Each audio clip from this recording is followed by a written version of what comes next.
Coming up on Retiring Well with Michael Reese. So as you can see, life insurance can be designed a lot of ways to do a lot of things in today's world. To them, that's a great asset class to own. If you're done with it, you don't need it anymore, sell it, and you might make a profit. You never know. How can we transition this IRA where it's 100% taxable to maybe a tax-free benefit? Retiring Well with Michael Reese, helping you make smart decisions with your money so you can live a better life.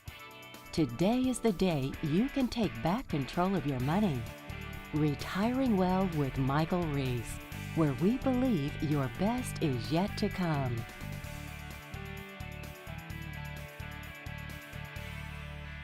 Welcome to Retiring Well. I'm your host, Michael Reese, and we're going to talk about something this week that we don't normally talk about, but we should, because this is important. We're going to talk about the 5 reasons that life insurance may be a real good asset for you to hold during your retirement years. Yeah, that's right, you heard me right. I said life insurance. Now, I know what you're thinking here. You're thinking, now wait, Mike, whoa, slow down. Hold on there, buddy. Every time I hear about life insurance, I think the same thing. I think, well, wait a minute. I own life insurance when I'm younger because I got to take care of my kids and mortgage. But now that I'm retired, I should be getting rid of my life insurance, not like keeping what I've owned or even buying more. I mean, what the heck are you talking about? Well, I got to tell you something. This is not your father's retirement.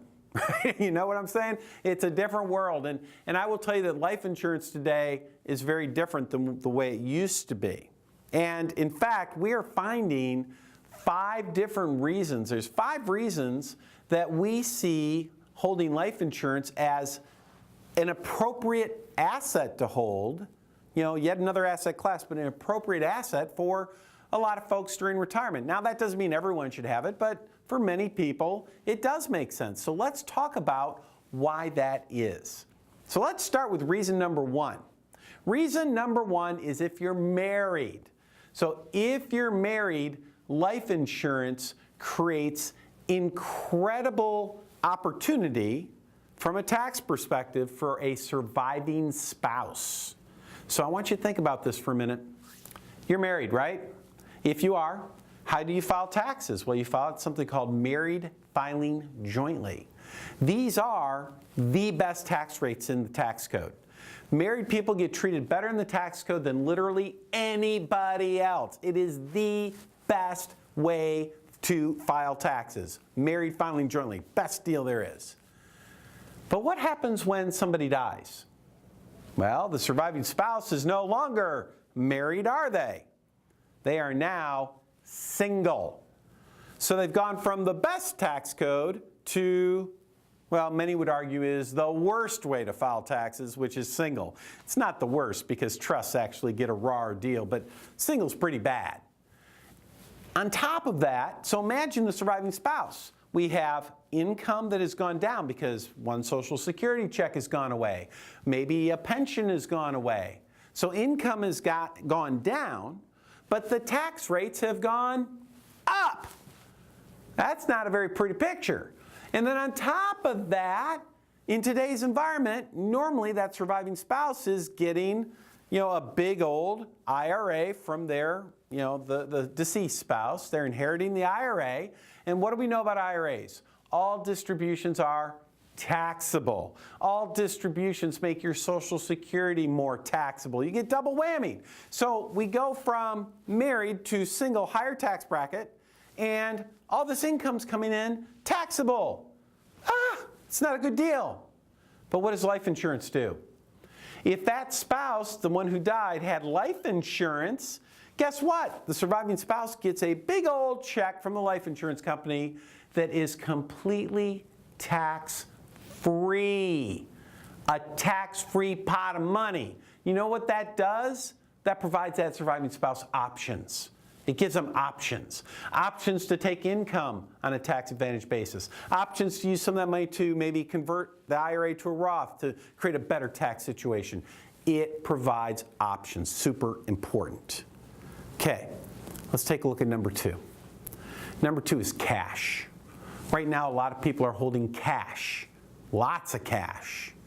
Why? Because it's safe, it's liquid. What's the problem? Not making any money. This may come as a surprise to you, but in today's world, there are certain types of life insurance contracts that provide the same thing as cash, safety of principal and liquidity. What's the difference? It actually pays a decent return. Whew, how about that? How would you like to get a decent return on cash that's liquid? Well, the bank can't do it, but insurance companies can often do it in a certain type of life insurance contract. And there are some other benefits, some you might want to learn more about. All right, running out of time here, so I got to go, but don't go anywhere, because by the end of the show, coming up, we're going to talk about the other 3 reasons that a lot of folks hold life insurance during retirement.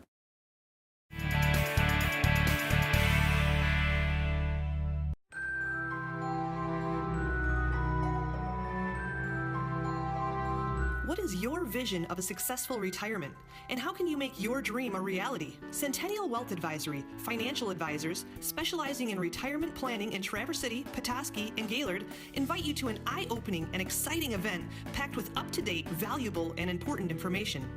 Join us for a free presentation with complimentary gourmet dinner and learn about how the new tax reform affects your retirement, lifetime income strategies, managing your investment risk, not just hoping for returns, avoiding financial health care challenges, legacy planning, and much more. Tuesday, January 16th, or Thursday, January 25th at Boone's Long Lake Inn in Traverse City, or Wednesday, January 17th at the Boyne Mountain Resort in Boyne Falls. Presentations start at 6 p.m. and are free to attend with a complimentary gourmet dinner to follow.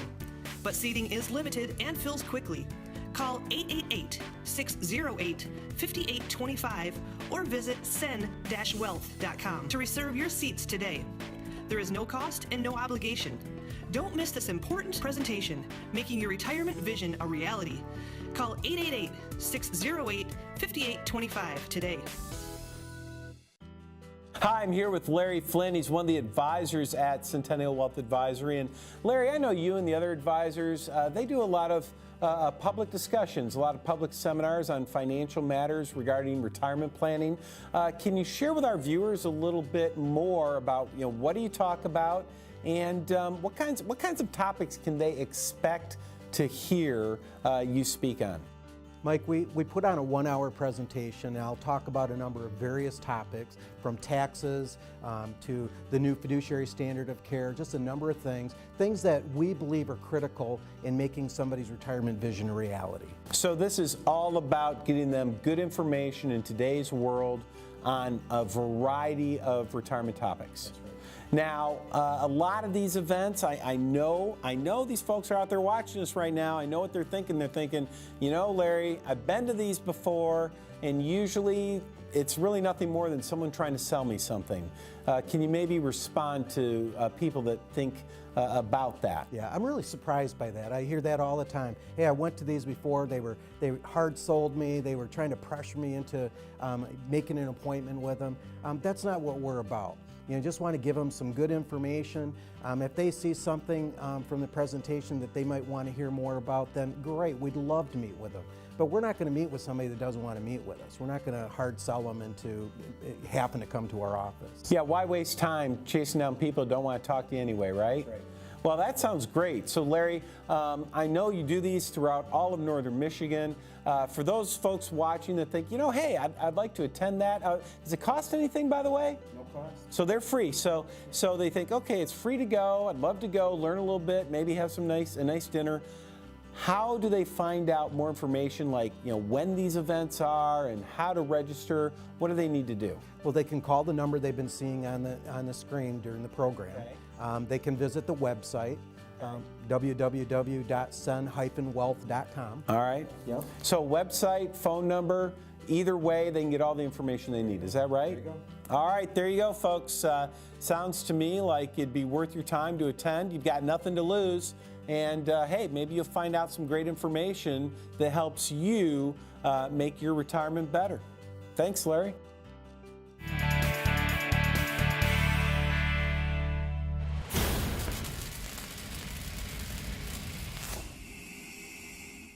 This week in Chalk Talk, we're talking about life insurance and the various uses of life insurance.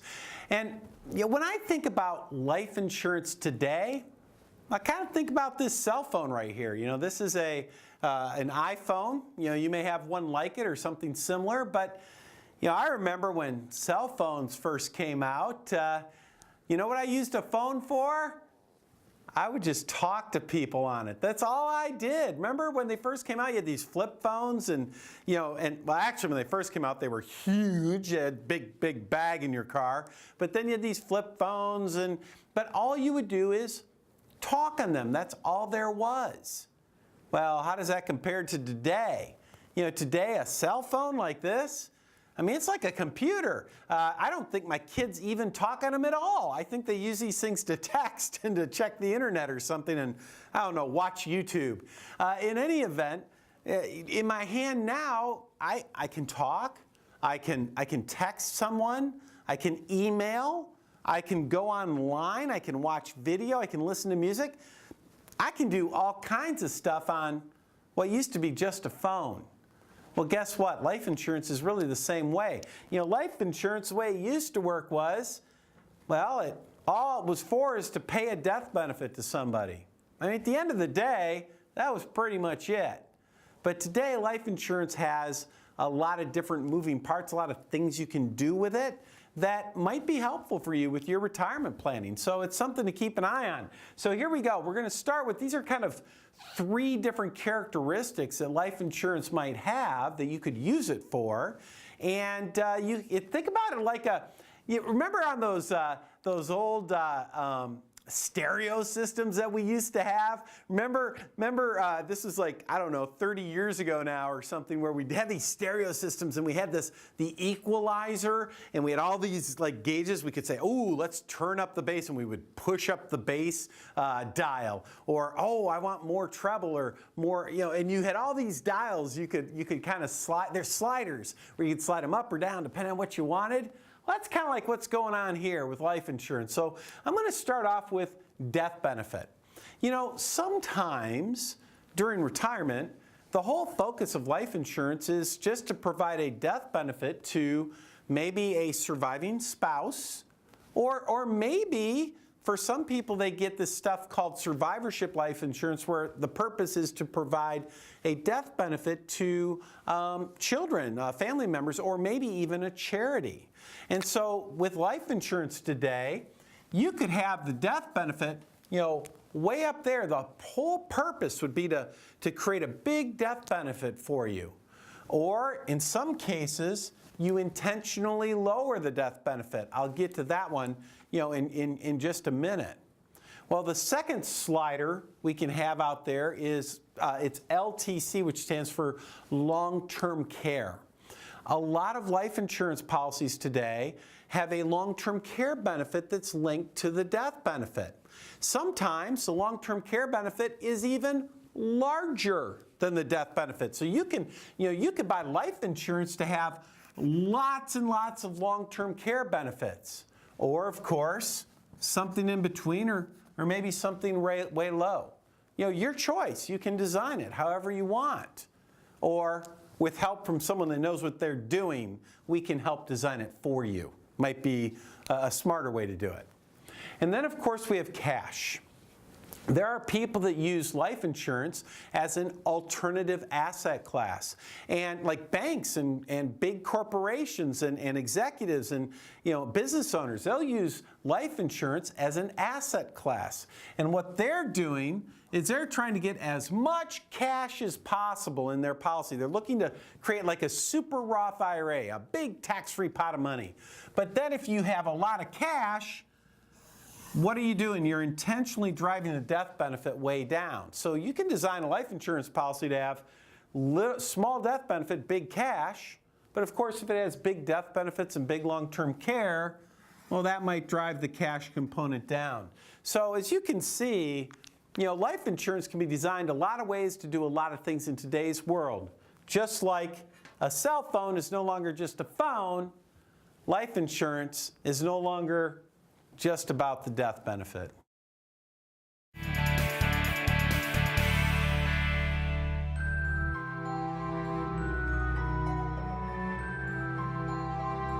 What is your vision of a successful retirement?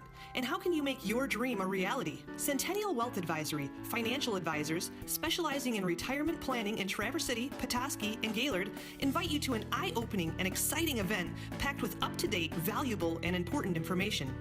Join us for a free presentation with complimentary gourmet dinner and learn about how the new tax reform affects your retirement, lifetime income strategies, managing your investment risk, not just hoping for returns, avoiding financial health care challenges, legacy planning, and much more. Tuesday, January 16th, or Thursday, January 25th at Boone's Long Lake Inn in Traverse City, or Wednesday, January 17th at the Boyne Mountain Resort in Boyne Falls. Presentations start at 6 p.m. and are free to attend with a complimentary gourmet dinner to follow.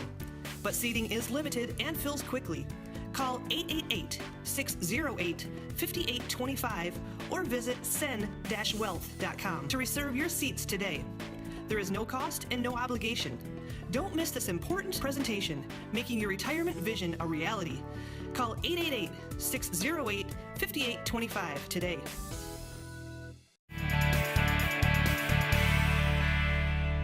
Welcome back. This week we're talking about life insurance and the 5 reasons that, well, a lot of folks during retirement find life insurance to be a good asset to hold. And that's why I said asset. Life insurance is defined as an asset, a different type of asset actually. All right, so let's go ahead and jump into numbers 3 through 5, because remember the first one had to do with helping out a surviving spouse, the second one had to do with a cash alternative. So here we go, number 3, I guess we're on. Number 3 has to do with tax diversification. I would just say diversification in general. Now, I want you to think about this. Let's think about general diversification, right? General diversification. Here you're talking about, well, you got to have some stocks, some bonds, some cash, maybe some real estate. I mean, why do you diversify your assets? Why do you diversify your accounts? Because it's all about having different eggs in different baskets, right? Different eggs in different baskets.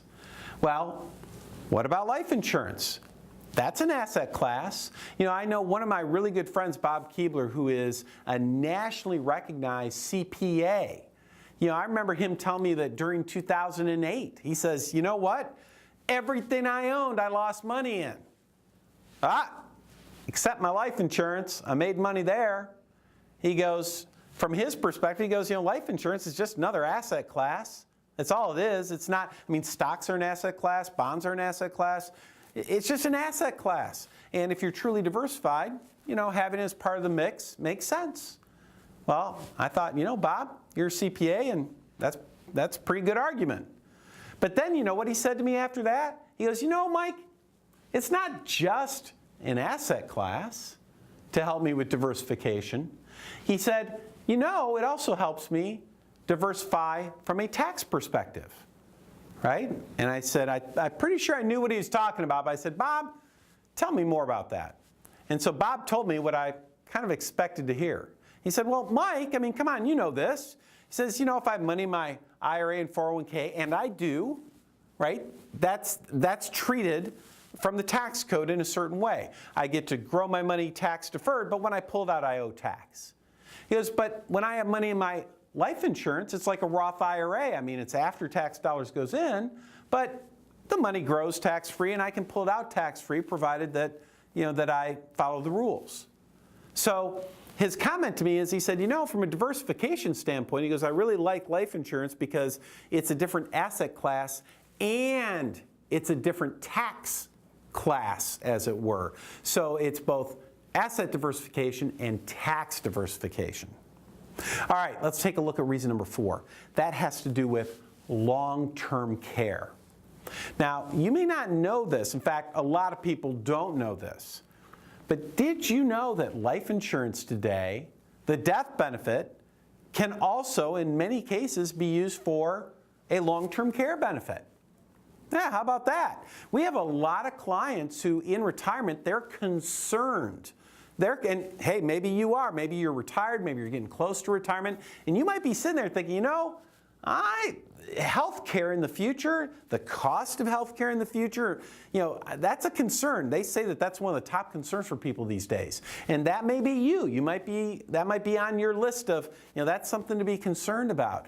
And you might be thinking, well, how do I protect myself against catastrophic healthcare expenses like long-term care? And you think, well, gosh, maybe I should buy long-term care insurance. But what's the problem? It's expensive, nobody wants to write it, hard to qualify for, the costs go up every year. It's a pain. Life insurance may provide a solution there. That may work out for you pretty nicely. It's something to look into, especially if you haven't checked it out lately. And the costs aren't nearly as bad as you might think they are.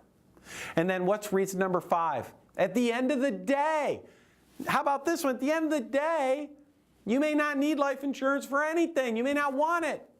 So what do? You sell it. It's an asset, like real estate. Sell it. Warren Buffett is buying up life insurance policies like crazy. So are a bunch of hedge funds. To them, that's a great asset class to own. If you're done with it, you don't need it anymore, sell it. And you might make a profit. You never know. So there you go. 5 reasons you may want to hold life insurance during retirement. If this is something that you want to talk about, if you want to explore that, just give us a call. We'd be happy to sit down and help you evaluate your options.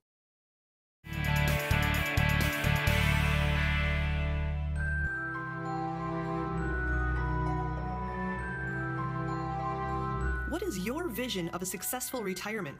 And how can you make your dream a reality? Centennial Wealth Advisory, financial advisors specializing in retirement planning in Traverse City, Petoskey, and Gaylord invite you to an eye-opening and exciting event packed with up-to-date, valuable, and important information.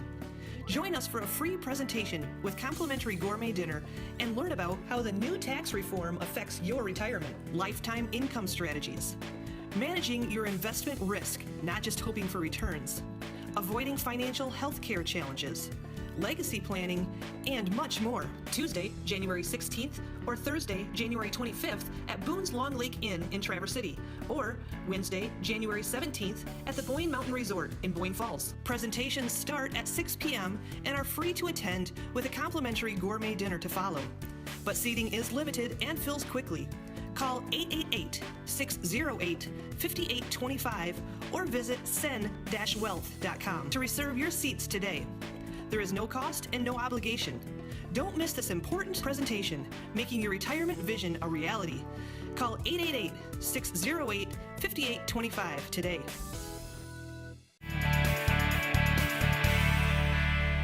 Thanks for coming back and joining us here this morning. And John Torbett with Art Canfield. We've had the fortunate ability to listen to Mike talk about the different reasons you may be interested or maybe benefit from life insurance. It seems like when people hear the word life insurance, John, they always kind of get squirmy in their chair and not really so sure that like they're going to get sold something, right? Right. But it was interesting, obviously, and hope folks had a chance to really listen to some of those stuff, because it isn't always what I think some people lead to believe that life insurance is for. Young family, breadwinner, that sort of thing. There can be many more purposes, right? Yeah, and a primary case that it makes me think of is something from a few years back where we were helping a couple where they were ultimately in a place where they were seeing, okay, we've got this pension income, we have this Social Security income, and they were getting close to that magic age of 70 and a half. And you know what that means, right, Art? Required minimum distributions. Yeah. Do you know why they chose 70 and a half? Like same thing with 59 and a half, right? Sure. Yeah. Makes no sense at all. But ultimately they were looking ahead to sort of see, okay, we've got this income, and now all of a sudden at 70 and a half we're going to have these required minimum distributions that we don't really have a need for in our regular monthly budget. So ultimately it was going to be forced distributions to then go park it in a savings account. So they were fortunate they didn't need that. Yeah, this isn't everybody's case, but this is one where when we were looking at that, one of the things that we were recognizing too is because we do a lot of different tax planning, and so when we were looking ahead to say, okay, what if one of the spouses pass, and based on the pension, Social Security income they'd still have, all of a sudden they were bumping up into a higher tax bracket. just based on that income that they are required to receive year after year. So what we were looking at when we looked at all the different options is sort of this IRA exit strategy of, okay, how can we transition this IRA where it's 100% taxable to maybe a tax-free benefit?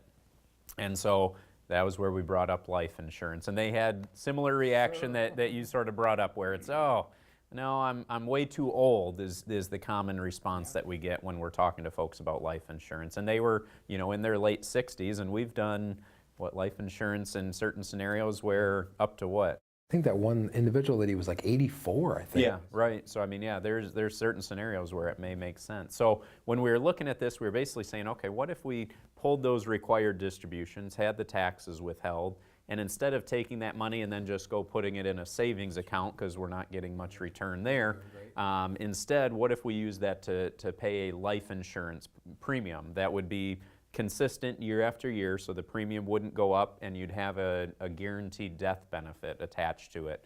And so in their case, when we ran through that, we were sort of seeing that ultimately they would be able to each have their own policy and have a significant amount for death benefit that would be tax-free that could help offset the taxes if one spouse were to pass away. Okay. So what I hear you saying, and kind of recap that piece, is you weren't necessarily using the life insurance like I think a lot of people think of it as, is where, okay, if this person passes away, we're going to need this extra money. This is, you are just trying to take a financial tool that's available out there to better their overall situation through the use of a financial instrument and tax planning, really. Right, exactly. Yeah, number one, it would benefit the surviving spouse, but number two, it would leave a larger legacy to their estate, which they were hoping to accomplish and ultimately do that in the most tax-efficient way possible. The other factor that was sort of mixed into all of this was not only that, the tax-free benefits, but then also the idea that this death benefit could be used for long-term care planning if needed, where they could draw from that death benefit to help pay for these long-term care benefits. And that's something over the last several years, Art, right? We've seen a lot of these different life insurance companies getting a little more creative with the different types of policies that are out there. Right, and just to be clear, I think, so everyone understands, you're using a pretty specific type of policy when you're doing this for somebody, right? This isn't your term insurance you see 1-800 whatever on TV. This is something you can't outlive and stuff like that, right? Yeah, you want to make sure you're talking to a professional that understands all the different options within life insurance. Gotcha. Well, thanks a lot, John. If this sounds like something you're interested in, or you just want to talk through some of the stuff that's out there, if this is a new concept, we'd love to hear from you. Give us a call. We'll give you a second opinion and just have a good conversation about what your retirement plan is. Thanks for watching the show, and we hope to see you next week.